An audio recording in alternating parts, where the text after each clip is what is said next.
Episode 25 back to work. हाँ तो mister अबीर, आप ये बताओ कि काम कहाँ से शुरू किया जाए। ईशानी कंफर्टेबल होते हुए बोली।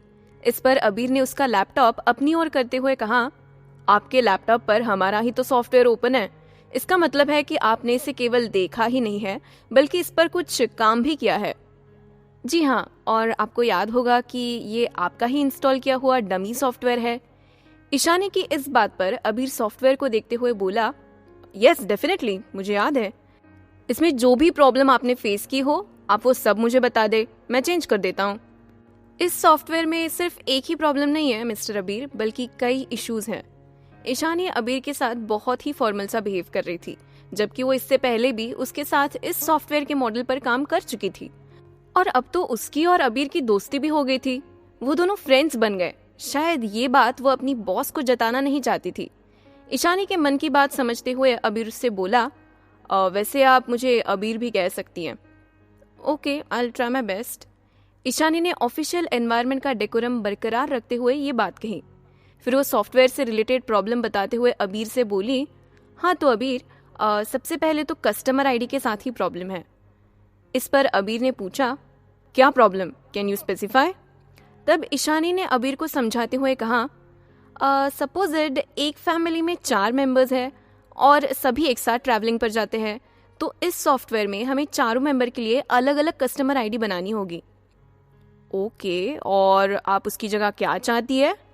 अबीर के ये कहते ही ईशानी ने अपनी डायरी ओपन करते हुए कहा, एक्चुअली हमारे ज्यादातर कस्टमर्स फैमिली के साथ ही ट्रैवल करते हैं। जैसे ही ईशानी ने अपनी बात अबीर के सामने रखी, तब अबीर ने कहा, तो आप चाहती है कि एक फैमिली के लिए एक ही कस्टमर आईडी हो। इस पर ईशानी ने कहा, यस, लेकिन हम ये भी चाहते हैं कि फैमिली के हर एक मेंबर की पहचान के लिए उसकी एक सब कस्टमर आईडी भी हो। It's okay. इतना कहकर अबीर इस प्रॉब्लम के सॉल्यूशन के बारे में सोचने लगा। इस बीच ईशानी ने कॉफी के मग को टच करके देखा तो उसे पता चला कि कॉफी तो ऑलरेडी ठंडी हो गई थी। उसने कंपनी के रिसेप्शन पर फोन करके 2 कप कॉफी भेजने का ऑर्डर दिया।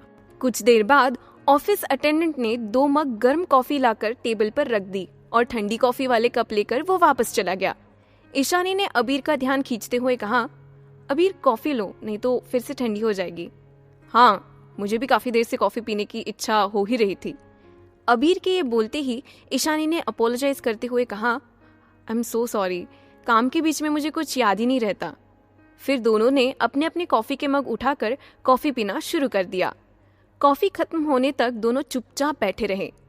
अपनी कॉफी को फिनिश करते हुए अबीर बोला, ईशानी, आप जो चाहती हो वो हमारे सॉफ्टवेयर में आसानी से हो जाएगा। That's good.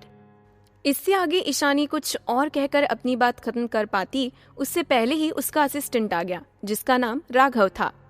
ईशानी ने राघव की ओर देखते हुए पूछा, क्या बात है राघव। मैडम, हमारा एक कस्टमर है जो अपनी फैमिली के 10 मेंबर्स के साथ मनाली जाना चाहता है। राघव की बात सुनकर ईशानी अपनी कॉफी फिनिश करके मग टेबल पर रखते हुए बोली, ओके, तो इसमें प्रॉब्लम क्या है। मैडम, वो डील फाइनल करने से पहले आपसे मिलना चाहता है और वो कुछ डिस्काउंट्स भी चाहता है। इतना कहकर राघव चुप हो गया। तब ईशानी ने अबीर से कहा, अबीर, आई एम सॉरी बट आपको 2 मिनट वेट करना होगा, प्लीज, मैं अभी आई। अबीर ईशानी के इस फॉर्मल बिहेवियर से जाने क्यों चिढ़ रहा था। वो थोड़ा नॉर्मल होते हुए उससे बोला, ठीक है ईशानी, ज्यादा फॉर्मल होने की जरूरत नहीं है, it's okay, I can wait. Thanks mister Abir. इतना कहकर ईशानी राघव के साथ कॉन्फ्रेंस रूम के बाहर चली गई। ईशानी के जाने के बाद अबीर कुछ देर तक तो बैठा रहा, फिर उठकर खड़ा हो गया और कॉन्फ्रेंस की रूम की हर एक चीज को गहराई से देखने लगा। वो रूम में इधर उधर टहलने लगा। फिर उसने रूम का दरवाजा खोलकर देखा तो सामने ईशानी और राघव किसी क्लाइंट के साथ बिजी थे। अबीर ने धीरे से रूम का दरवाजा बंद किया और अपनी सीट पर आकर बैठ गया। थोड़ी देर बाद कॉन्फ्रेंस रूम का दरवाजा खुला तो अबीर को लगा कि ईशानी आ गई, लेकिन जब उसने नजर उठाकर देखा तो वहां पर कोई अनजान लड़की थी जिससे वो पहले नहीं मिला था। अबीर के पास आकर उस लड़की ने कहा, हेलो मिस्टर अबीर, मैं रिया हूँ। मैं मेन हॉल में नहीं बैठती, इसलिए आप मुझे नहीं जानते। कोई बात नहीं रिया, बताइए आपके लिए मैं क्या कर सकता हूँ। अबीर ये बोलते हुए अपनी सीट को ठीक करके सीधा होकर बैठ गया। तभी उस लड़की जिसने अपना नाम रिया बताया था वो सामने की एक चेयर पर बैठते हुए बोली, मैं अपने कंपनी के क्लाइंट्स को ऑन द स्पॉट सर्विस देने में उनकी मदद करती हूँ। अबीर ने रिया की बात ना समझते हुए उससे पूछा, क्या मतलब? मैं समझा नहीं। मान लीजिए हमारा कोई क्लाइंट जयपुर जाता है और वहाँ से हमारी कोई हेल्प चाहता है, तो जब वो हमारी कंपनी में फ़ोन करता है तो मैं यथासंभव हेल्प करती हूँ। रिया ने जो बोला वो अबीर अब भी समझ नहीं पा रहा था कि आखिर रिया उससे क्या चाह रही थी। तब वो बोला, ओके, लेकिन इसमें मैं क्या कर सकता हूँ आपके लिए? इस समय हम जो सॉफ्टवेयर यूज़ कर रहे हैं उसमें अपने ग्रुप का एक ही फ़ोन नंबर सेव होता है, जबकि क्लाइंट कभी कभी किसी दूसरे फ़ोन से भी हमें फ़ोन कर देता है। रिया ने जब अपनी प्रॉब्लम बताई तभी अबीर ने बीच में बात काटते हुए कहा, और तब आप अपने क्लाइंट को पहचान नहीं पाती होंगी। इस पर रिया ने कहा, यस, और तब हमें बहुत सी डिटेल्स पूछनी पड़ती है, जिससे आपको और आपके क्लाइंट को बहुत असुविधा होती होगी।